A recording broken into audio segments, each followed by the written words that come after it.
This is Sylvia Saber with OpTv Global Headlines. Starting with the top international stories for the day. US President Joe Biden has become the first sitting president to commemorate the 1921 Tulsa massacre, which is one of the worst incidents of racial violence in the US history. Mr. Biden visited Tulsa, Oklahoma to mark the 100th anniversary of the attack, where he addressed that the United States must learn from one of the worst episodes of racist violence in the country's history. Turkey's President Recep Tayyip Erdogan warned that the United States risked losing a precious friend if it tries to corner his country. Mr. Erdogan said, "Don't have you have any other problems to deal with rather than advocating for Armenia." He also listed several issues that have strained relations since 2016, including US support for Kurdish militias in Syria that Turkey deems terrorists. The US moved one step closer to the withdrawal of its forces from Afghanistan after it announced that it will be handing over its main Bagram Air Base to Afghan forces in about 20 days. Bagram Air Base was the center for nationwide command and their operation of US and NATO forces for the past 2 decades. At least 3 bombs have rattled the Afghan capital, Kabul, killing at least 10 people and plunging the city into darkness. But NATO chief says the military organization's pullout from Afghanistan is going well, without making a reference to these series of attacks and deaths. At least 8 civilians have been killed and 27 others injured since Monday as a result of gunfire by the YPG terror group on protesters in northern Syria. The demonstrators demand an end to detentions and the prosecution of terrorists who opened fire on demonstrators. Replicating the Jerusalem model, Israel has illegally occupied another territory of Golan Heights and aims to create a Jewish majority with illegal settlements in the area. There are more than 30 Jewish settlements in the Israeli-occupied territory, hosting roughly 20,000 Jewish settlers whose presence is illegal under international law. 2 Iranian fighter jet pilots were killed in an accident at a military base in the southwest of the country. The accident happened before the F-5 plane they were in took off from the base, and the cause of accident initially described as technical. Governor Punjab has signed Memorandum of Understanding in collaboration with the UC Davis, Sacramento capital of California, with Faisalabad Agriculture University. This will bring a spark to the development of IT and agriculture in Pakistan. In the presence of Chaudhry Sarwar, Punjab and California has also passed a resolution to join as a sister state. Up next, we have the national updates. Chief of Army Staff General Qamar Javed Bajwa said terrorists would not be allowed to destabilize peace efforts in the country, according to the Inter-Services Public Relations. During this visit to the Southern Command headquarters in Quetta, he said that the Pakistan Army would make all possible efforts towards the achievement of enduring peace for sustainable socio-economic development of the province. President of Tajikistan, Emomali Rahmon, has landed in Islamabad for a 2-day visit on the invitation of Prime Minister Imran Khan. The Tajik president is accompanied by a high-level delegation to hold discussions with Pakistani leadership on multilateral issues. The ruling PTI workers staged a protest demonstration outside the Banigala residence of Prime Minister Imran Khan against ticket allotment for upcoming general elections of Azad Jammu and Kashmir Legislative Assembly. The workers chanted slogans saying parachuters and wealthy individuals were awarded tickets instead of ideological party members. The Supreme Court issued notice to Sindh government over a complaint of Daniel Pearl murder case accused with regard to lack of medical and other facilities in detention. Additional Advocate General Faisal Chaudhry assured the court that the movement ban on Ahmad Umar Sheikh will be relieved.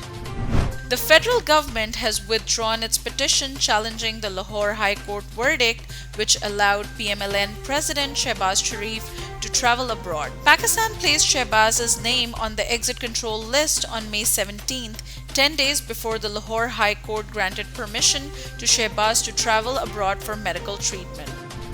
First ever kidney transplant conducted at Benazir Bhutto Hospital, Rawalpindi remained successful. The operation continued for 4 hours under the supervision of 6 doctors' team. The condition of the patient is said to be stable by the doctors.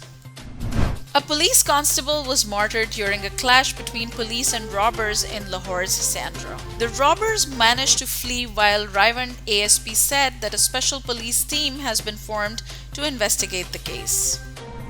Pakistan Railways has introduced a new train service to honor veteran poet Faiz Ahmad Faiz at the Lahore railway station. The train's route will pass the Badami Bagh, Shadra, Sri Rampura, Kala Khatai, Narang, Mehta Soja, Badamulahi, Raya Khas, and Pijovali areas. Up next, we have the health updates. The World Health Organization has approved China's Sinovac COVID vaccine for emergency use. The WHO said it prevented symptomatic disease in 51% of those vaccinated and prevented severe symptoms and hospitalization in 100% of samples.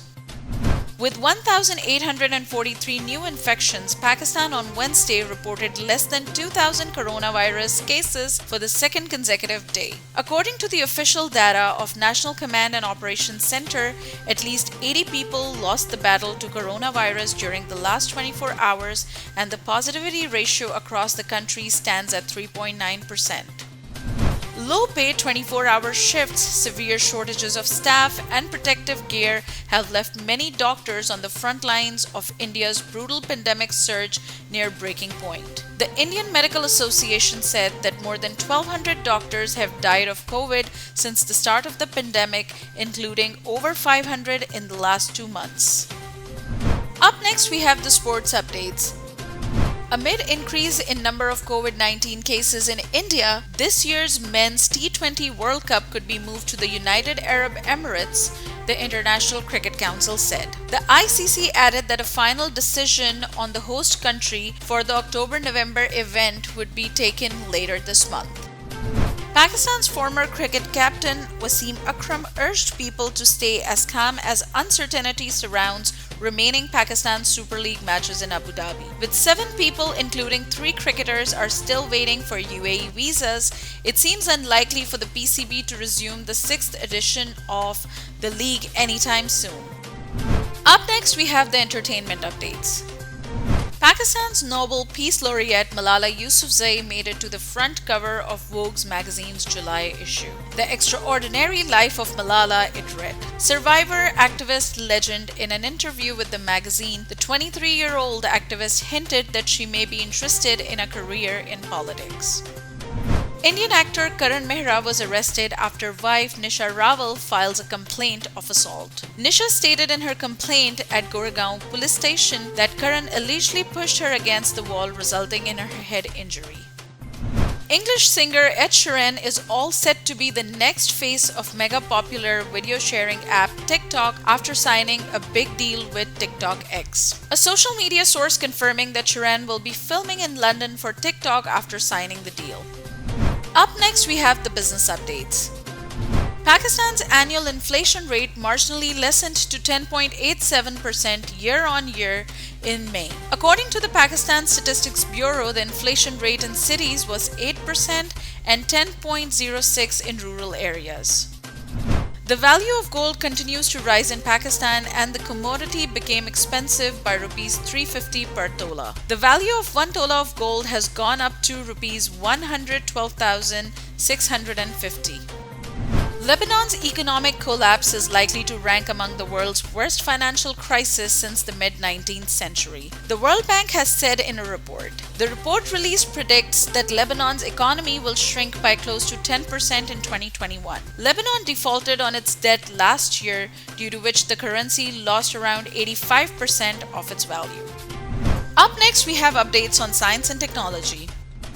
The world's largest meat processing company has been targeted by a cyber attack. Computer networks at JBC were hacked, causing some operations in Australia, Canada, and the US to temporarily shut down, affecting thousands of workers. The attack could lead to shortages of meat or raise prices for consumers. US President Joe Biden's administration will suspend Donald Trump's oil and gas leases in Alaska's Arctic National Wildlife Refuge pending an environmental review. The Arctic tribal leaders have welcomed the move, but Republicans have opposed.